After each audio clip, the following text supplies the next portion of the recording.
Investiture of the Gods, Chapter 79.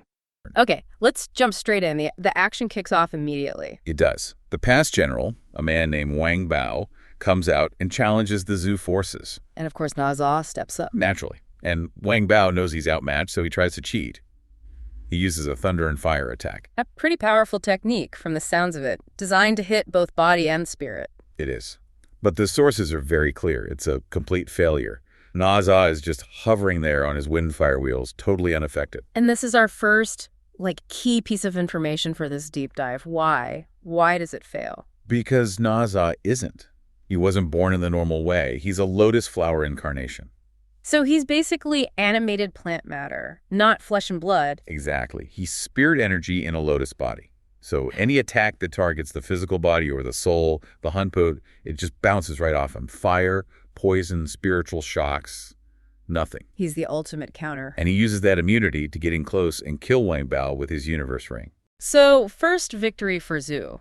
But that just draws out the real problem, doesn't it? Yeah, it draws out the main antagonist, Faji. He's described as a 202. Which is like a monk, right, or some kind of practitioner. Sort of an itinerant key cultivator from Penglai Island. Yeah. The key thing is he isn't a Shang general. He's an outsider. And he's there for revenge. Personal revenge. His disciple, Peng Zhen, was killed by Lei Zenzai, and Faji wants blood.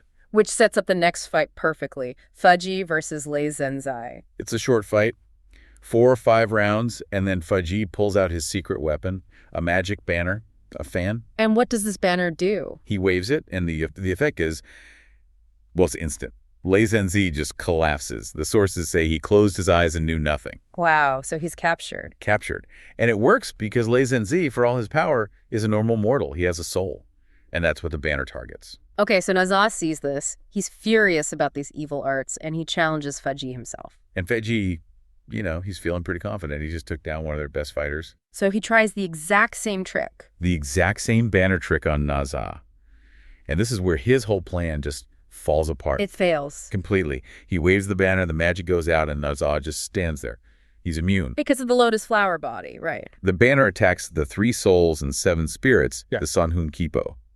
But Naza, the text says he literally has no soul or spirit. So the magic has nothing to grab onto. It's like trying to catch a ghost with a net. Faji is completely stunned by this. He doesn't understand. Yeah. And Naza uses that moment of confusion to hit him with the universe ring. Faji is injured and has to retreat. He escapes using an earth eye, an earth escape technique, and gets back inside the pass, just furious about Naza's strange body. So Faji gets back, pops a healing pill, and he's instantly better. Miraculously, yeah.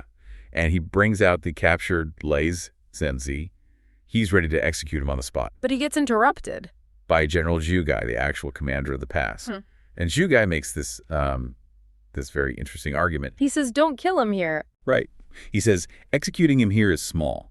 Send him to the capital, to Chaoghe. Let the emperor decide his fate. He frames it as a way to, magnify Feiji's achievement. Okay, I have to stop you there. Feiji is this powerful, immortal practitioner.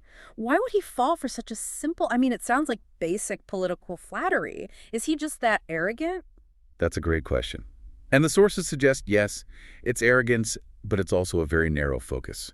He's here for revenge and glory, not for the grand strategy of the war. So he's an operative, not a commander. He can't see the bigger picture. He completely buys Zhu Gai's suggestion. He thinks it makes him look better. But the source tells us what's really going on with Zhu Gai. Exactly. Our source says, and this is a direct quote, this was Zhu Gai's way of expressing his intention to surrender to Zhu.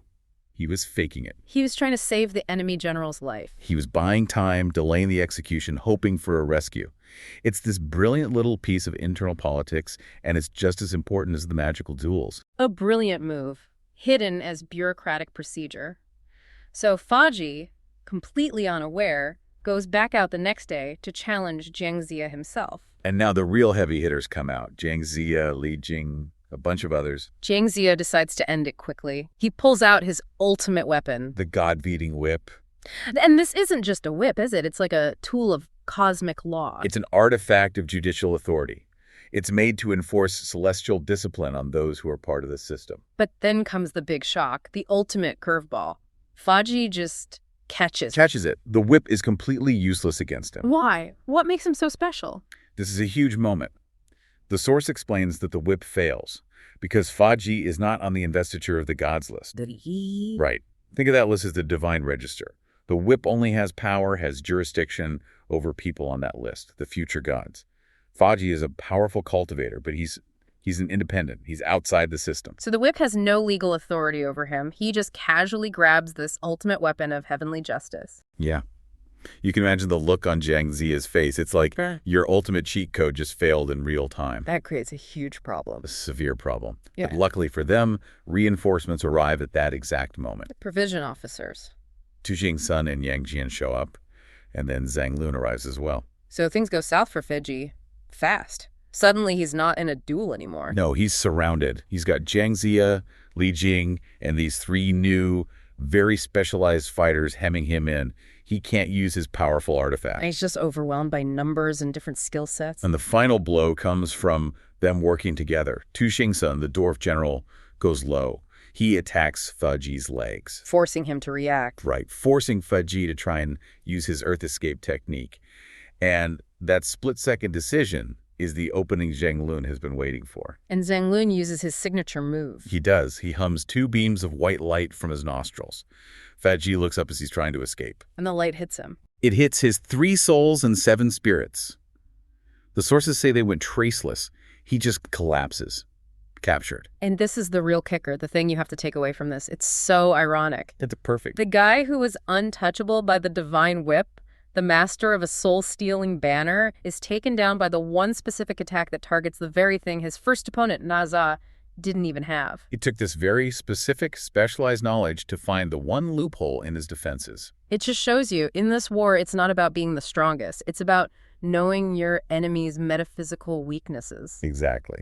So, Faji is captured, brought before Zhang Ziya. He's ready to be executed. He even says it's heaven's will. He accepts his fate, but fate had a much, much bigger plan for him. Just as the order is about to be given, someone else shows up. A new figure arrives, singing a song about letting go of desire and accepting your path. It's the great sage Zunti Taoist from the West. And he has one request: spare Faji. He makes the case that, yes, Faji opposed Zhu, but he isn't on the investiture list. And crucially, he says Faji is destined for the West. He has a connection to the West. A very strong one. This is the big narrative pivot. Zhang Ziya respects the sage's authority and agrees to release him. And then Zunti describes where Faji is going. He describes the Western Pure Land. It's this amazing place of tranquility, 7 jeweled forests, 8 virtue pools, a total contrast to the battlefield. Kaji converts right there on the spot. He just gives up his old life and leaves with Zunti. And this isn't just a tidy ending to his story. The sources say this is a foundational myth. They give us the epilogue, don't they? They do. Faji is later reincarnated as Prince Ki-Tuo in India, attains enlightenment, and is one of the key figures who helps bring Buddhism to China during the Han Dynasty. So his whole story, the revenge, the capture, it was all just a recruitment drive. A very dramatic one. His role in the Shang War wasn't about winning or losing. It was about getting him redirected to his true purpose, establishing a new faith in the East. Zhu is riding high. They reach Jikai Pass. Jikai Pass, yeah. And the commander there, General Yu Gai, he actually defects to the Zhu side. This was huge for them. Huge strategically, but also psychologically, right? The sources really emphasize this. Oh, completely. Xu Gai plays it perfectly. He releases a captured Zhou general, Lei Zhenzi, first. Then he presents himself to Zhang Ziya. Get this. Wearing Gao Su. Gao Su, white mourning clothes. Wow. Exactly. It's not just I surrender. It's I regret I didn't do this sooner. It's a powerful piece of political theater. So Zhang Ziya sees this. Is he worried about divided loyalties at all? Or just happy to get the pass without a fight? Well, he's definitely happy, but he uses the moment. He accepts the surrender very publicly and immediately spins it. How so? He declares that Xu Gai coming over proves the Tianmingui Zhu. The mandate of heaven is truly with Zhu now. It validates their whole campaign. Okay, so it becomes proof of their destiny. And King Wu enters the pass. Morale must be sky high. Absolutely unstoppable. They feel like nothing can go wrong. The mandate is with them. So riding this wave, they move fast. Only about 80 li, the sources say, to the next objective. Tuanyun Pass. Chuanyun Guan, yes. But this time, well, it's not another easy win. Far from it. Because this pass is commanded by Zhu Gai's younger brother, Xu Fang. Exactly. And this is where that smooth destiny narrative kind of slams into a brick wall of family drama and uh, intense loyalty. Zhu Fang isn't impressed by the mandate of heaven argument then. Not even slightly. He's furious and maybe terrified too. Hmm. He thinks his brother has basically condemned their entire family. He fears they'll all be executed by Shang for treason. The sources describe his reaction pretty vividly, don't they? Oh, yeah. It's intense. It says he felt the three corpse gods jump, like sheer panic and rage, and saw smoke from his nose and mouth. This isn't calm strategic thinking, it's primal fear. Wow. So he decides the only way out is to capture zoo leaders himself. Pretty much. He vows to capture Zhang Zia and King Wu to hand them over to Shang, hoping to atone for his brother's, quote, sin. Meanwhile, Zhu Guy, fresh off his big defection, Yeah. he thinks he can just talk his brother around. Yeah, talk about overconfidence. He tells Zhang Zia he can persuade Zhu Fang, Bu Yang, Zonggong Ziyan without even needing a bow or arrow drawn. Big mistake. Huge. He rides into the past, probably expecting a tense conversation, maybe some shouting. But Zhu Fang is playing along, pretending to welcome him. He is. But it's a setup. He's got Dao Fusho axemen hidden. Shu Guy walks right into it, captured immediately. Ouch. So much for brotherly persuasion. What's Zhu Guy's reaction in prison? He's livid. Calls his brother and bougie Tianxi de Pi Fu, basically. An ignorant fool who doesn't see which way the wind is blowing, doesn't understand destiny. He even compares him unfavorably to other big defectors like Huang Feihu. So now the tables have turned completely. Shang has a key hostage, Zhu Guy, and Zhu Fang is motivated to capture more zoo leaders. Exactly. The strategic momentum's gone. Now it's about tactical survival. This leads right into the first proper battle at the pass. Shang sends out their champion. Ma Zong, the divine smoke general. Sounds impressive. Shen Jian Jian. Yeah. And he's immediately confronted by Neza. And the text makes a point here, doesn't it, about Ma Zong recognizing Neza. It does. It explicitly says, Ma Zong sees Neza's high level of Dao de Gao, his Dao virtue, his spiritual power. He knows he's outclassed. So it's established this isn't just soldier versus soldier. There's a hierarchy of magical or spiritual power at play. Right. Ma Zong knows he can't win a straight fight, so he uses his special trick, Yi Dao Hei Yanpen Shu.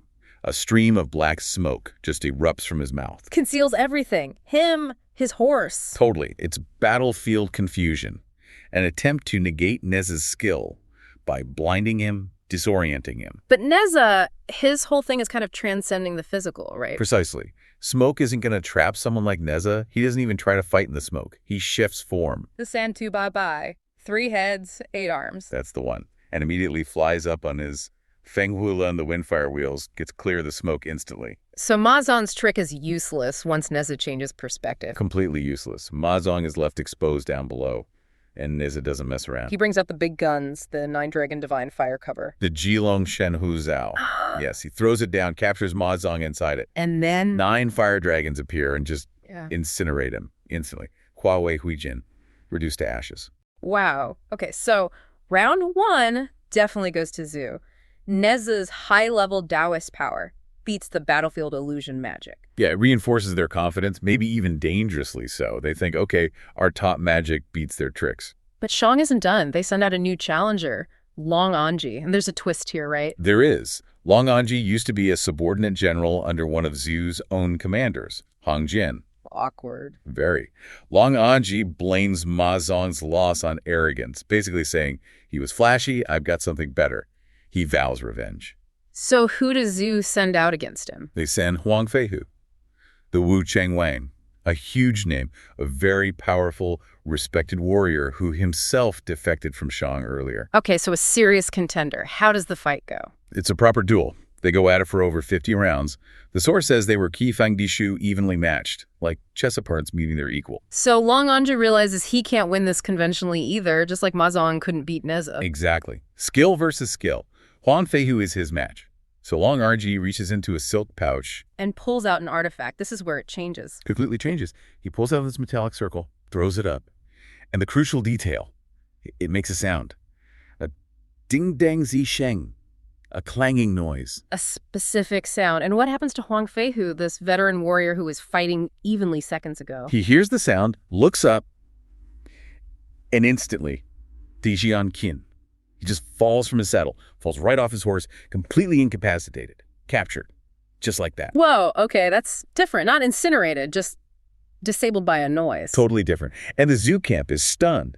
Jiangzi immediately recognizes this isn't standard magic. He calls it Zudo Sishu, left side arts, basically sorcery. And Huang Feihu, in prison with Shu Guy now. Yeah, he's lamenting being taken down by Shishu evil arts. He wasn't beaten by skill. He was beaten by this thing. This must cause serious alarm. This artifact bypasses fighting ability entirely. It does, and Shang presses the advantage immediately. Next up is Hong Jin. Huang Anji's former commander. That's got to be rough for Hong Jin. Imagine seeing your old subordinate suddenly wielding this kind of power you never knew he had. He must have been shocked. So Hong Jin fights him, and this is where we learn more about the weapon. It gets a name, the Sijitsu. the forelimbs numb. That sounds descriptive and not good. Not good at all. It's described visually as the yin-yang interlocking double lock, maybe these two circles spinning. Yeah. But the weapon itself is the sound, that ding-dang noise. Okay, so what does the sound do? This is the chilling part. The source says when you hear it and look up, it causes guji jinsu. Your joints dissolve, your muscles soften, your bones and sinews just go numb. Your whole body basically quits. So it's a targeted attack on your physical structure through sound waves. It seems so. It negates the body's ability to function. Doesn't matter how strong you are, how skilled, how armored. If your joints give out, you fall. And Hong Jin. Here's the sound. Looks up, bang, down he goes. Captured. Oh, man. This is bad. Are they going to keep sending generals out? Well, they try one more. Nangongshi, another major general. Yeah. He goes out. Let me guess. Here's the ding-dang, looks up, falls down. You got it. Captured just as quickly. So in rapid succession, Huang Feihu, Hong Jin, Nangongshi. 3 top zoo generals, all taken out by this one sonic weapon. This is a full-blown crisis. It's a disaster. That whole mandate of heaven, confidence from Jikai Pass, gone. Completely shattered. They have no answer to this thing. It bypasses everything they rely on. Zhang Zia must be deeply troubled. What's their next move? They can't keep sacrificing generals? He is. The text says he's really worried. Yeah. Because how do you fight a sound? You can't block it with a shield. You can't parry it. So, who's left? Neza volunteers. He's the only one who successfully dealt with Shang magic so far, even if Ma Zong's smoke was arguably simpler. Neza wants to figure out this Yao Shu, this sorcery that Long Anji is using. So it sets up a really interesting confrontation. Neza's spiritual power versus Long Anji's physical negation weapon. Exactly.